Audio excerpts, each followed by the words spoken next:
Hi, my friends. Today I want to present you a new story. Enjoy watching it. The kettle began its low whistle, steam curling toward the dark ceiling. The sky outside was still ink, the first hint of dawn hours away. My hands moved from habit. 2 scoops of coffee, a splash of oat milk, the quiet clink of the spoon. 40 years of mornings like this had taught me to find comfort in routine. I didn't hear the soft padding of little feet. Only when I turned did I see Livia, small, still in her dinosaur pajamas, her legs swinging idly from the kitchen stool. She looked like a child who had wandered in for a snack, but her eyes, they carried something far older. "Grandma," she said, barely above a whisper. "Mommy and Daddy said, they're taking your money in 3 days." The spoon froze in my hand. "Sweetheart," I said, keeping my voice light, "that's a strange thing to say. What do you mean?" "I dunno. I was supposed to be asleep." She reached for the cracker jar. They were talking downstairs. "Daddy said you didn't need it all. Mommy said she'd help you." I crouched beside her, brushing a curl from her forehead. "You didn't dream this?" "Nope." I was hiding under my blanket, but I could hear them. A bite, a crunch. Her humming returned like nothing was wrong. I rose slowly, steadying myself on the counter. My chest was tight, my pulse too fast for so early a morning. The kettle shrieked, but the sound felt distant, like it belonged in another room. When she hopped down and skipped toward the living room, I poured the coffee I no longer wanted. The bitterness on my tongue had nothing to do with the roast. A whisper from a child was not proof, but it was enough to plant a seed, and I had lived long enough to know how quickly such seeds grow roots. I glanced toward the hallway where Erica would appear soon, her phone in one hand, demands in the other. Tomorrow morning. Livia's words pulsed in my mind. I didn't know yet how deep this ran, but something in me shifted, an instinct, sharp and old, telling me the days of quiet mornings were coming to an end.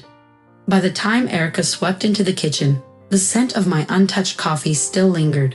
She moved as though the house belonged to her, heels striking the floor, phone pressed to her ear, a dry cleaning receipt tossed onto the counter without looking. "You can pick up Livia from school, right?" she asked, finally glancing at me between text messages. "Joseph has a client dinner, and I'm showing 2 properties." I nodded, the automatic response of a mother trained to say yes. "Of course. You're the best," she said with a brief smile before disappearing out the front door. The rest of the day passed in fragments. Laundry folded, garden beds watered, bills stacked neatly on the desk. But the memory of Livia's whisper kept pushing through, unwelcome and insistent. It was near sunset when it happened. I was carrying a fresh stack of towels toward the guest room when voices stopped me in my tracks. The door was ajar, just enough to hear Joseph's clipped tone. "She's not getting any younger. If we don't step in now, she might waste everything." Erica's voice was softer but threaded with calculation. "We're not stealing from her. We're protecting her. She doesn't need that much money just sitting there. We could put it to use," Joseph said. "Once she signs over access, it'll make everything easier." I stood frozen, the towels pressed to my chest, each word settling like a stone in my gut. "She probably won't even notice," Erica murmured. "Especially if we frame it as support," Joseph added. The air in the hallway felt heavier, and I stepped back slowly, forcing my breathing into quiet rhythm. My hands moved on instinct, returning to the kitchen, wiping an already spotless countertop. They weren't planning to ask, they were planning around me. That night, I called Sophie. "They're circling you," she said without hesitation. "What do I do?" My voice cracked despite my effort. "Revoke every access, check every account, and call a lawyer before they act. Don't tell them a thing." As I hung up, the shadows in my kitchen seemed sharper. I knew now, the danger wasn't far away. It was already inside my home. The message arrived on Thursday morning, cheery and deliberate. "Family dinner Saturday, just the 4 of us. Don't worry about cooking." A smiley face at the end, as though emoji could soften intent. By Saturday evening, the table was dressed for celebration. Cloth napkins, real glasses, candles flickering low. The air was thick with the scent of overpriced takeout Joseph presented like a personal triumph. Livia was spending the night at a friend's, conveniently absent. My eldest daughter Sarah sat at the far end, stiff-backed, barely touching her food. We made it halfway through the salad when Erica laid her fork down with exaggerated care. Mom, we've noticed lately that things seem overwhelming for you. The house, the bills, everything. Joseph leaned in, sliding a manila folder onto the table. We've been thinking maybe it's time to let us help more, just to ease the pressure.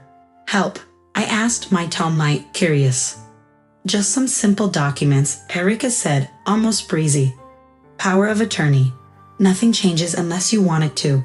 Just in case. She smiled, the kind you'd offer someone you believed was already halfway to agreeing. I picked up the folder, letting my fingers tremble slightly. The pages rustled as I turned them, scanning without reading. I would like some time to think, I murmured, my voice measured. No pressure, Joseph said, though his eyes flickered with impatience. Under the table, my phone was angled between a candle and the bread basket, recording every word. After dinner, I thanked them with practiced politeness, promised to consider it, and climbed the stairs. The moment my bedroom door clicked shut, my smile dropped. The next morning, I sat across from Fletcher Sanders, a lawyer recommended by Sophie. His handshake was firm, his gaze direct. Tell me everything, he said. I slid my phone across the desk, the recording ready to play. By the end of that meeting, my will was updated, old proxies revoked, accounts secured. Fletcher's pen moved swiftly, each signature a quiet act of defense. The trap had been set for me. But they didn't know yet that I'd already begun building one of my own. The envelope arrived 2 weeks later, thick, official, and heavy in my hands. Inside, Erica's petition for legal guardianship. She claimed I was increasingly forgetful, financially vulnerable, and dependent on family for basic decisions. Joseph had signed a supporting letter, peppered with vague, fabricated incidents. I called Fletcher immediately. They're moving fast, he said. We'll move faster. Over the next days, we built a fortress of proof. Current medical evaluations confirming my mental clarity, notarized bank records showing I managed my accounts without error, the dinner recording, and even a statement from Livia's teacher noting my reliability. Sarah, hesitant but resolute, agreed to testify. The courtroom smelled faintly of paper and old carpet. Erica sat at the petitioner's table in a tailored blazer, Joseph at her side, both avoiding my gaze. When the judge called her to speak, Erica's voice was coded in concern.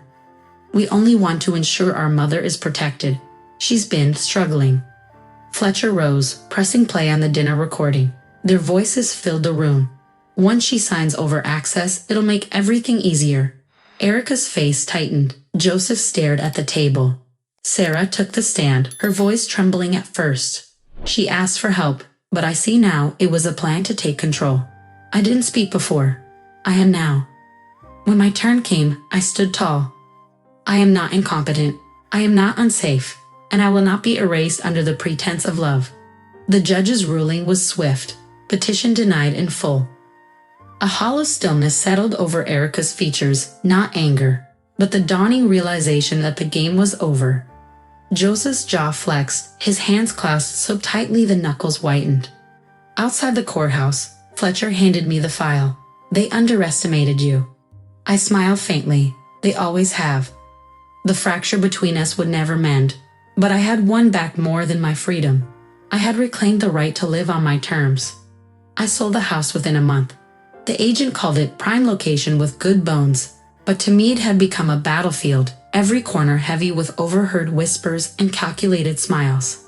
The townhouse in the senior community was smaller, but sunlight streamed through every window, and the air felt entirely mine. No unexpected footsteps, no doors closing softly in conspiracy. I filled my days planting tomatoes in the narrow garden bed out back. Robert would have teased me about my crowding the rows, but the seedlings stood stubborn, just like me. Livia visited the first weekend after I moved in. She ran through the rooms, her laughter echoing off bare walls, before throwing her arms around me. It's cozy, she said with the blunt honesty only a 5-year-old could manage. I think so too, I smiled, brushing a strand of hair from her eyes. This is our place now, no one else's. Sarah came by a few days later, carrying a potted lavender plant. For your garden, she said, placing it gently on the table. We didn't talk about the courtroom. Some wounds were better left as quiet scars. Life became a rhythm I could trust. I paid my own bills, chose my own meals, and decided each day who I would let into my home. The phone rang less, but the silence was a gift, not a punishment. One Saturday, Livia crouched beside the tomatoes, inspecting the tiny green fruit. "These are ours, right?" "Ours," I confirmed. She grinned, her hands still in the dirt. "You're my favorite person." It was such a simple thing for her to say, but it rooted deep in me. And for the first time in years, I believed I was worth it. Friends, what do you think of this story? Write your opinion in the comments. Would you like more stories? Don't forget to subscribe and hit the bell button so you don't miss any videos. See you tomorrow.